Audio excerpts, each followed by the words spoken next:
Powerful Content Podcast, your go-to source for content creation, strategy, and business inspiration. I'm your host, Mel Daniels, content strategist, coach and speaker, empowering women across the globe to grow their business with powerful content that connects, nurtures, and converts. So if you're ready to create standout content that gets you noticed and remembered, or build an aligned audience who love you and are ready to buy from you, you're in the right place. I believe that content has the power to connect us all. It's up to you how you use it. Listen in for genuine and insightful chats with guests, as well as practical tools and strategies from me. It's so lovely to have you here. Let's dive into the show.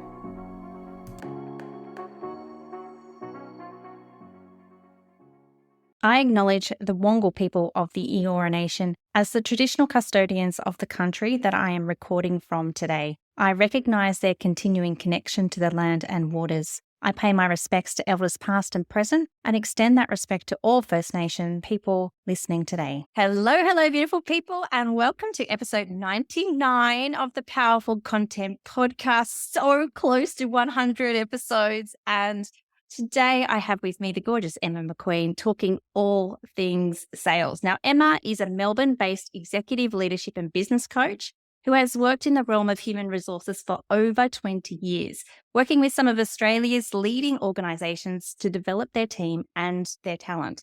Emma passionately believes that the success of any business rests entirely on the success of their people. Emma's coaching has a core focus, supporting her clients to unlock their potential and achieve results.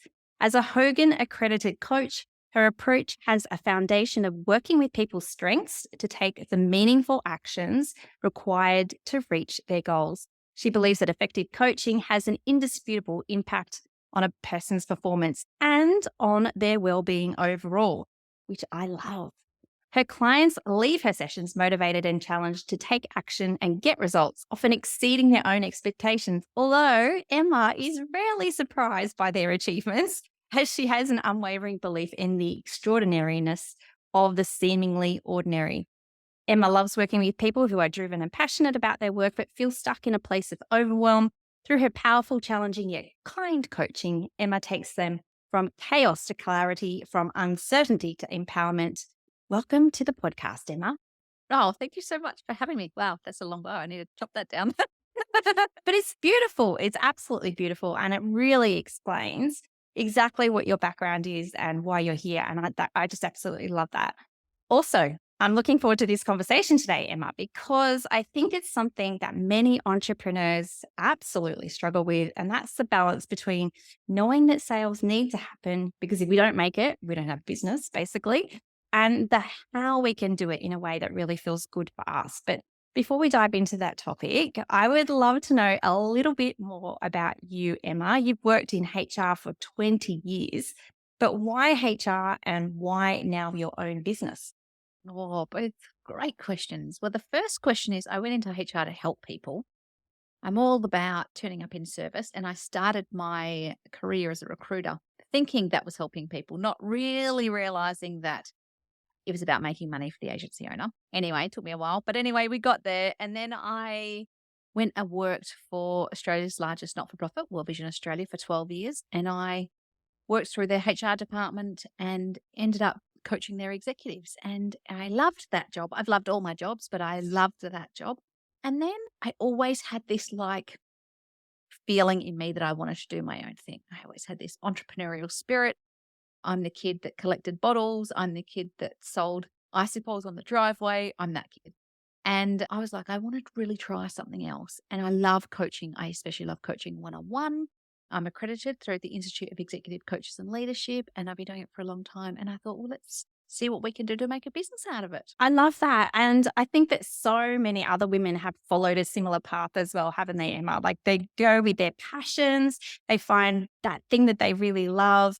And then, usually life experiences end up that they create their own businesses and follow their passion for flexibility mostly. Yes. And that is one of the factors. I had small children at the time, and I was sick of having to say, I've got to go pick my kid up, and then trying to explain normally to a male boss, la, la, la, la. I just wanted that flexibility and to be my own boss. And now I feel like I'm unemployable. And we're almost 7 years in, so maybe I am. That's hilarious. So today's topic, we're talking all about sales and how we can make it a more powerful piece of our business as well. So let's start from the top, Emma. Why do we even need to sell? Why can't we just create a website and that's it? Like, I thought that when I first started my business as a virtual assistant about 7 years ago. I felt like, oh, I'll just create a website and everyone will come flooding in to me and I'll have all of these clients. Obviously, that didn't work that way. So why do we need to sell and what is it all about? Well, ultimately, you go into business to make revenue because that's how we define success as a business, right? That you make enough money. And I would love it too, Mel. I would love it if people would just call me and say, let's work together. That would be amazing. And sometimes they do. Don't get me wrong. Sometimes they do. But majority of the time, you're the CEO of your business. And so I feel like there's two roles that you have as CEO of your business. The first role is to build relationships and sell whatever it is that you need to sell. And the second one is to deliver the work really well and make sure that you're on track with your delivery. There is a stat floating around, which is 92% of women owned businesses here in Australia make revenue of less than $100,000 a year. That stat's really scary. That stat is really scary. And what we also know is that if we reach revenue of 200 and 300 and 400, it means we're a bit safer in our businesses. And so we can't rest on our laurels and hope that sales comes through the door. We actually need to be proactive about sales, about picking up the phone, about selling, whatever it is, and making sure that our business is sustainable. And at the end of the day, I want women to have money in their pockets because money in the hands of women means more money in the hands of the community, basically. Oh, just an amen moment there. So many things that I'm going to pick up on in that. The fact that 92% of female owned businesses earn less than 100K. Now that is a phenomenal stat and one that I 100% wholeheartedly do believe in that it's true. You said that part of being a CEO and that selling process is to build relationships. Now I'm all about building the relationships as well. It's just the way that humans are made for that connection with each other. And it certainly does or would make that selling process a lot easier. Why do you think it is that women in particular struggle with the concept of selling? Why do we think it's scary? Well, we don't want to be seen as ambulance chasers. I think sales has a bad rap. And I think we think it's a bit ick to be sold to. And so the experience that we have really determines the experience that we give or don't give, right? So there's that. I also think that sometimes it's hard to find a way to sell authentically. And so we don't quite know how to do it. So we fumble our way through it. We don't use scripts. We don't do this. We try a few things. We kind of throw things at the wall and we hope it sticks in terms of sales. And I've got a hack around it that I'll share with you. But I think sometimes we also have a mindset and a narrative that we can't sell. So I used to be a recruiter. My manager at the time told me, you can't sell. I'm like, oh, okay, that's super interesting. I was a very good recruiter and I made their money every single month, but somehow couldn't sell. So when I went into my own business, just a quick story, I went into my own business. I'm like, I've got this narrative I can't sell. I left World Vision on the 30th of November. And my husband said, you're just going to take the rest of the year off. I'm like, I'm the main breadwinner. I'm like, no, I'm not. And I pounded the pavement. So I went and had 3 coffees a day for the next 3 weeks. Now, everyone said to me, it's bad time of year. No one will want to meet with you. La, la, la, la. And I'm like, okay, no worries. So I did it anyway, because if someone tells me I can't, then absolutely I can. And so I met with people and it was just to untie myself from the brand World Vision and say, I'm not this anymore. I'm Emma McQueen, PTY Ltd. Anyway, what happened was I practiced a lot and I wasn't doing sales pitches. I was literally just meeting people and saying, here's what I've done. Here's what I'm doing now. If you know anyone, let me know. In our first quarter, we sold $240,000 worth of coaching. That's a lot of money in our first quarter. I don't suggest that anyone does that, by the way, because that really hurt to deliver. It took me like a year to deliver that thing. But what it did do for me is go, okay, the narrative that I can't sell is dead. So I've got rid of that narrative and actually, here's how you do it. I love that, Emma. I love the fact that you did 3 coffees 3 times a week. No, every day. Oh, every day. 3 3 copies copies a day for 3 every weeks. for 3 weeks. Oh my goodness me. Okay, that just even blows my mind even further. But isn't it interesting that when we are committed to something and we really want something so, so bad, it's connected to our vision, it's connected to our purpose, we really love doing it, then we will do anything to make it happen. Absolutely. And they were all people that I knew from LinkedIn. They were not people that were cold off the street that I had wrangled. They Mm. were just people that were circling in my world. Yeah. It doesn't have to be cold calling, does it? I never advocate for cold calling. That makes me feel ick. Everyone, Emma just did almost like a fake vomit then. That was very, very funny. So let's go back to those 2 points of why it's so scary. It's ick to be, that we think that it's ick to be sold to because that's our experience of it. Yes. And then it's hard to sell authentically. Now, Yes. my thoughts around that is exactly the same when it comes to email marketing. People don't like to write emails because True. they feel like they get bombarded with lots of sales, with lots of, just random content all the time, and that their subscribers don't want it because they get bombarded with it. So there's kind of like, I don't do it because this is my experience of it. Perfect. Yep. Okay, so how can we change that? How can we change that narrative of forgetting about our experience of it and flipping it so that we can sell in a way that feels good for us? Yeah. So I totally agree with you. I had this conversation this morning. I ran a masterclass and someone said, I don't want to do a newsletter because I hate getting newsletters myself. And I'm like, oh, super interesting. For 5 years, I did a weekly newsletter. That's how you need to build your list. If you run a business, it's so important to build a list and add value. I think the reframe for our mindset for both email marketing and for sales is a reframe from sales to service. I think when we can be in service to someone else and offer them whatever it is that we have, then it takes the ick out of it. I also think setting up the conversation well, so it's a clean conversation, makes all the difference too. And what I mean by clean conversation, when someone reaches out on LinkedIn and they go, "Hey Mel, it's Emma. Do you want to let's have a virtual catch up, virtual coffee, and just let's see how we're doing together. I'd love to hear what's happening for you." You get on the call and then they start selling and it's like, oh, that's ick, right? No one wants that. So instead, it's almost like, "Hey Mel, I've got this offer, thought of you, thought it might be interesting. You want to jump on a call?" And then you set yourself and that other person up for absolute success. And it's genuine and authentic then, isn't it, as well? Yes, And honest, absolutely. Because like you said, no one just wants to be sold to when they are expecting something else. correct. Now, I have an inkling that when we think about it from a service perspective rather than a sales perspective, that everything changes for us and our perspective not only changes our mindset, but it changes our behaviors as well.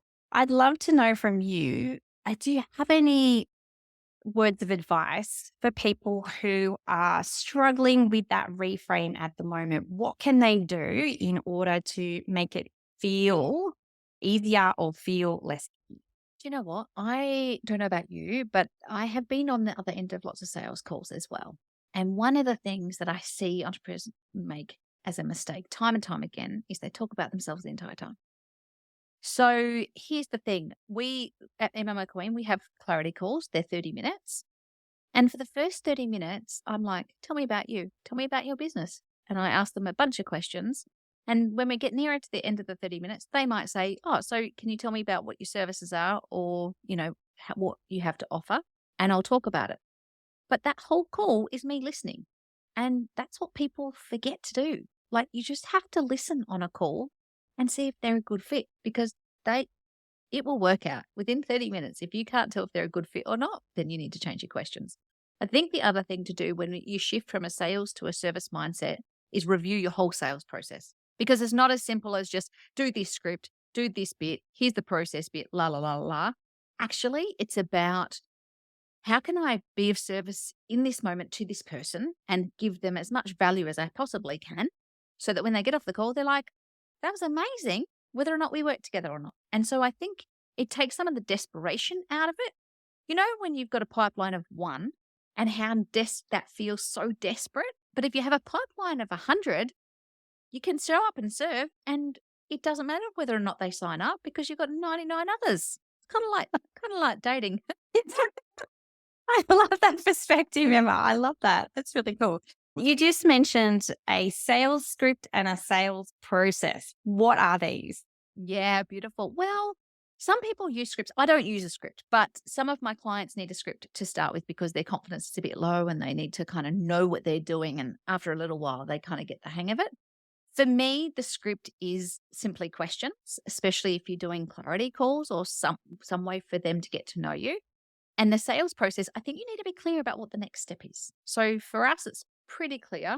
If I have a conversation with them on LinkedIn, we have a call.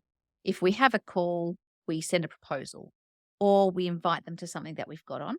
Masterclasses, webinars, they're great things to have so that you can invite people along. And then we have the next step after that. So it's always what's the next step of the process that we can push them through because people don't know. So you need to kind of say, well, here's how you work with us, 1, 2, 3.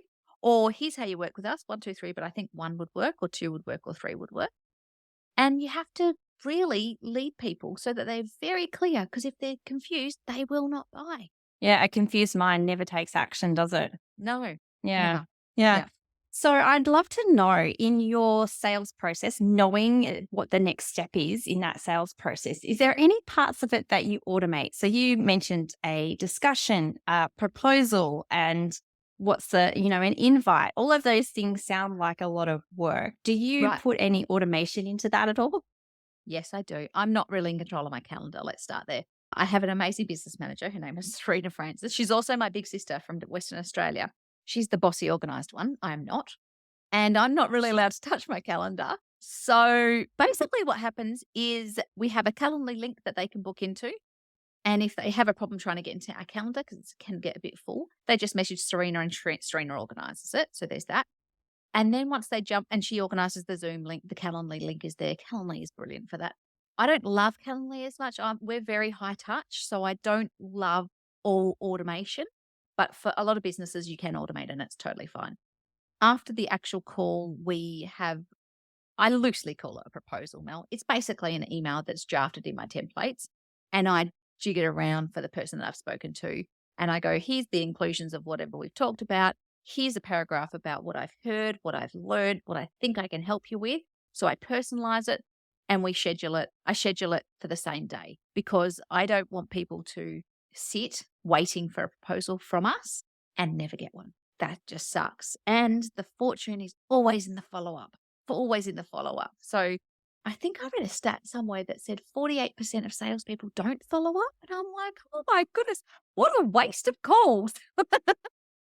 Yeah, absolutely. And I think that sometimes people feel a little bit, once again, icky that they've had this conversation and they feel like that, oh, the person will make that decision Yes. to come to me and we'll work together. But you Yes. just said that follow up is important. But also the final line of my email says something along the lines of, and here's a tip for anyone who wants to grab it. The final line of my email is, if I haven't heard anything from you within a week, I'm going to follow up. So they know that I'm then going to follow up and that's just part of my process. And they go, oh, I better get in before she does. Yes, set the scene. Once again, we've talked about that already, haven't we? To set the expectations up front of what's going to happen next. And then it doesn't feel so icky for you and it doesn't feel like a surprise for the other person as well. Totally. No surprises. Fabulous. Love it. From this discussion today, I've really got the feeling that sales is not just about selling. It's about all of these other factors, of which there's so many. And it revolves a lot around mindset. Correct me if I'm wrong, but I Yes. feel like there's a lot of mindset issues there. Now, if people are feeling like they can't overcome those stories or those beliefs that they're telling themselves around sales and why they can't do it or why they shouldn't be doing it, how can they get over that? What's one little tip that you could give them? I think reflection is amazing. I meditate every morning and that just grounds me. And I also think sometimes you're not alone, basically. There are so many people who don't want to pick up the phone. So I would be finding a little buddy to hang out with or just to keep you accountable. So we can go, okay, we both are nervous about this situation.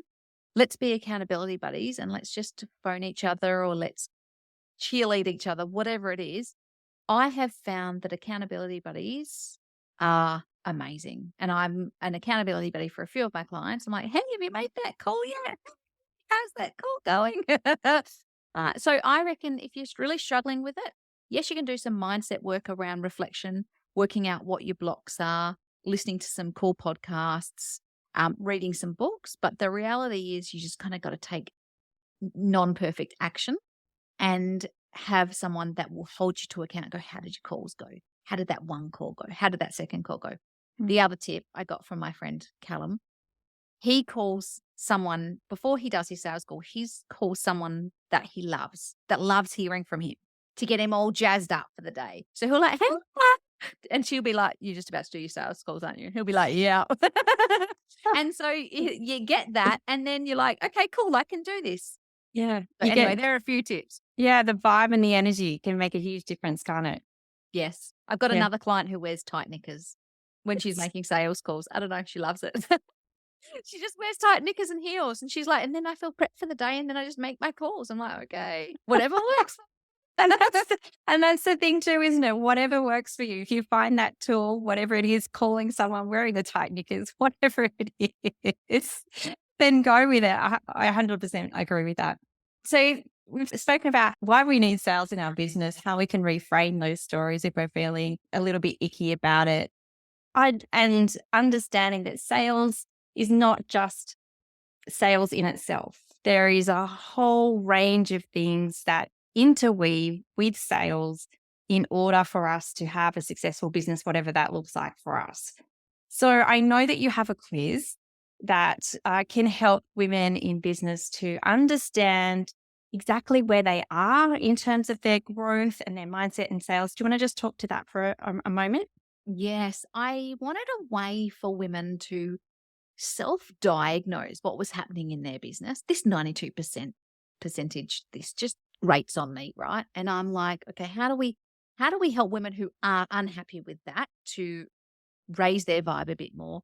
Anyway, so I wrote a diagnostic which has a few different segments in it. One of them is sales, where you can say, how confident do I feel about it? How good am I? How good am I at follow up? A few different kind of questions.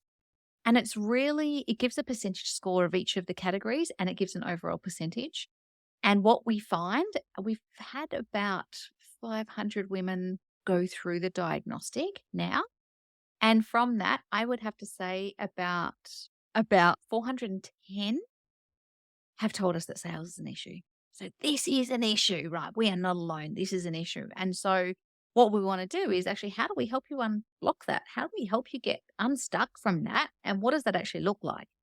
And to deal with this, I created a cool program called Revenue Raiser, which is like a 6-month program that takes people through some mindset stuff, helps them reframe their mindset, accountability buddies. But really, okay, what's the rhythm of sales? How do we have more sales, get more sales? How do we not leave money on the table? How do we do follow up? All the things. And that has been amazing for people. That's a 6-month program and we're starting again in February. And the number one thing that they get stuck on is absolutely sales. And so it's how do we unblock that and how do we get more comfortable? And unfortunately, the comfort comes from practice, which no one really likes to do. Yeah, and that's the same with all things in life and business as well, though, isn't it? The more that we practice, the more that we do it, the easier it becomes and the more likely that we're going to do it more. So it becomes this beautiful cycle of, Yeah. momentum. I just absolutely love it. Now, you used a term then that I absolutely love as well called rhythm of sales. Now, that is just a fantastic way of looking at it because it just incorporates, like you said, not only the mindset, but all the behaviors that we need in order to make those sales in our business and create a successful business. Totally. Totally. And sales isn't just one conversation, as you know, it could be many conversations. And also, you're on display before that call. So if you're showing up on socials, if people are watching your content, if they're watching what you do, they're already making decisions before they get on a call with you. And that's a great way of looking at it as well. Now, I'll make sure that I pop the link to revenue raisers in the show notes as well, because if anyone is struggling with sales or they feel like they need some help with it, I really do recommend that you sign up to Emma's program, because you know that you're going to get so much value from it, because we've got so much value from this beautiful podcast episode today. Now, Emma, before we finish up today, I'm all about women owning and using their superpowers. So what would you say is your superpower? Yeah, I don't think this will surprise you. I probably have two. They go hand in hand. The first one is from a strengths perspective, I'm an achiever, which means that I have a lot of stamina to get a lot of work done in a short amount of time. And then my other one is discipline. I'm like a robot. Serena loves it. She can just point me in any direction. She's like, go.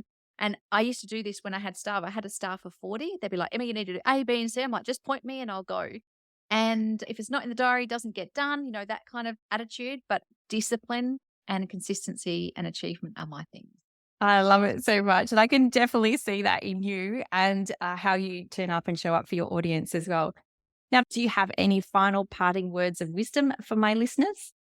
Do you know what? I would just love to give your listeners a little framework for how to sell, because I think this might be it's super easy. It's 3 sentences. It's basically an introduction to yourself. So maybe you're on a call already so that you don't need to do the introduction, but it's basically, hi, my name is Emma McQueen. This is the service or the offering that I currently have. I feel like this would suit your needs because I've just heard you say A, B, and C. Here's how much it costs. Would you like to play? Perfect. Super simple, but super effective. Yeah, clear, concise. Do you know the other thing about sales? We hate sales so much that we wrap so many fluffing words around it that no one knows what it is the actual thing is. So if you're really clear with it, 3 sentences, you're good. Yeah. And clarity is key as well, isn't it? Of course. Always. Well, thank you so much for coming on the podcast today, Emma, and sharing your wisdom with my listeners. I truly appreciate you being here. Oh, thank you so much for having me. I've had fun. Thanks so much for listening. That's it for another week. To get more powerful content in your life, make sure you're following along on socials. My handle is @meldbusiness. And just in case you're wondering, the groovy music for this podcast was created by Just Here on SoundCloud. I'd also be super grateful if you took a moment to rate and review this podcast so more amazing women like you can experience the power of content. And if you're like, hell Mel, stop talking, I'm ready to work with you now, here's how we can work some powerful content magic together. Firstly, come and join the Content Effect, my membership inspiring women with service-based businesses to ditch the content chaos and start creating stand-out content that gets you noticed and makes sales. You can join us by using the link in the show notes or just Google the Content Effect. The second way we can work together is via my one-on-one packages. We can create a sustainable content strategy or start to build out your client journey. It's up to you. Pop on over to meldbusinessservices.com.au/services to find out more. Until next time, have a beautiful week and embrace the power of your content.